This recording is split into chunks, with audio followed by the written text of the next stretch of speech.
If you're in retirement or getting close, you might be wondering something that almost everyone struggles with. What's the best order to take money out of your accounts? Should you tap your 401k first, your Roth IRA, your brokerage account? It's a very good question. This isn't just a tax question. It's one of the most important parts of retirement planning. The order you withdraw money can affect how much you owe in taxes, how long your money lasts, and even what you end up paying for Medicare. I'm Cary Green, financial advisor and co-founder of Green Era Financial, and I help people close to or in retirement to get the most out of life with their money. And in this video, we're going to break it all down. I'm going to give you a practical framework to help you understand how to think about your withdrawal strategy, not just in theory, but in a way that can apply to your real life. So let's dive in. Here's the big idea. Every dollar you take out of a retirement account can be taxed differently depending on where it comes from. That means if you're not careful or not strategic, you could end up paying more in taxes than you need to. This is why having a withdrawal strategy isn't just helpful, it's essential. So think of your retirement accounts as buckets. Some buckets are taxed now, some are taxed later, and some are never taxed again. So how you scoop from those buckets and in what order can completely change your long-term financial picture. So let's start by going over the three main types of retirement accounts, because this is the foundation of your withdrawal strategy.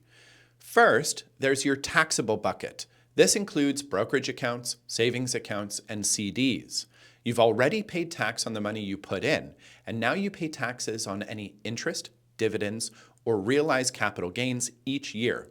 But withdrawals themselves aren't taxed. Second, your tax-deferred bucket. This includes traditional IRAs and 401ks, 403bs, and other similar accounts. You didn't pay taxes on this money when you contributed, so now when you withdraw it, every dollar is taxed as ordinary income. Plus, once you hit age 73, you're required to start taking money out. Those are your required minimum distributions, or RMDs for short. And finally, the tax-free bucket. This is your Roth IRA or Roth 401k. You paid tax on the money before you contributed, and now it grows tax-free and comes out tax-free if you follow the rules. Now, there's a rule of thumb that says pull from your taxable accounts first, then your tax-deferred accounts, and save your Roth accounts for last. And that can work fine for a lot of people. It gives your tax-advantaged accounts more time to grow, especially your Roth, which can be the most powerful of all retirement accounts. But this default approach can also lead to some unintended consequences, like big RMDs down the road, higher Medicare premiums, or pushing you into a higher tax bracket later in retirement. So let's look at why that happens and how to fix it. Instead of thinking about withdrawal order as a rigid checklist, think of it as a dynamic balancing act. You're trying to manage three simple things: your current income needs, your current and future tax brackets, and your long-term goals like estate planning or avoiding Medicare premium increases. So here's one smart way to approach it. In the early years of retirement, especially before RMDs and Social Security start, you might want to draw a mix of funds from your taxable account and your IRA.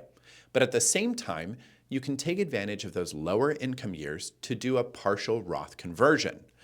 A Roth conversion means you move money from your IRA into a Roth IRA and pay taxes now at what may be a much lower rate than you'd pay later.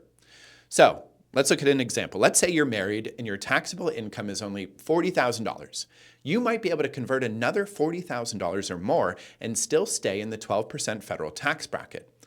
That's a great opportunity to pay tax now at a low rate and build up a tax-free bucket for later. Then, in the middle years of retirement, once Social Security kicks in, you might start shifting more to Roth and taxable withdrawals to avoid pushing your income too high and triggering tax on your Social Security or hitting IRMA brackets for Medicare premiums. Then again, in your 70s, you'll be required to take RMDs. If you've been doing Roth conversions all along, your RMDs will be lower, which could keep your taxes and Medicare costs far more manageable. Now, let's look at another example. So imagine a couple in their mid-60s. They need $80,000 a year to live on. They have $500,000 in a brokerage account, $1.2 million in a traditional IRA, and $300,000 in a Roth account. If they only pull from the brokerage account in the early years, they'll keep their taxable income very low, but they'll miss the chance to do Roth conversions at low rates.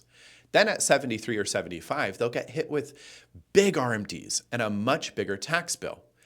Instead, if they drew some money from their IRA early on, just enough to stay in the 12% bracket, and convert an extra $30,000 to Roth each year, they can reduce their future RMDs and build up their Roth tax-free account.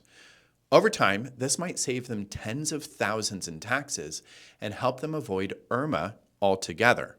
Now, even if you've already started Social Security, there are still smart ways to manage your withdrawals.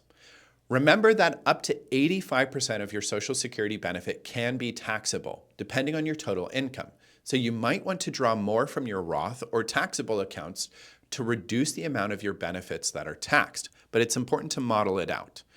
Also, if you're doing Roth conversions after you've started Social Security, just be mindful of how that pushes your income up and affects things like Medicare premiums and tax brackets. So back to the big question. What's the best withdrawal order in retirement?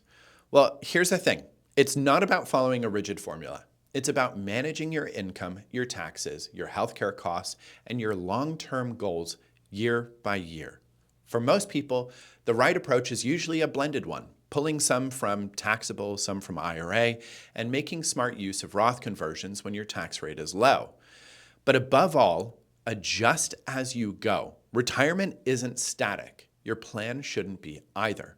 So if you want help building a customized withdrawal plan that fits your unique situation, feel free to reach out to me directly or visit us at greenerafinancial.com. I'm always happy to help if I can. Thanks for watching, and I'll see you next time.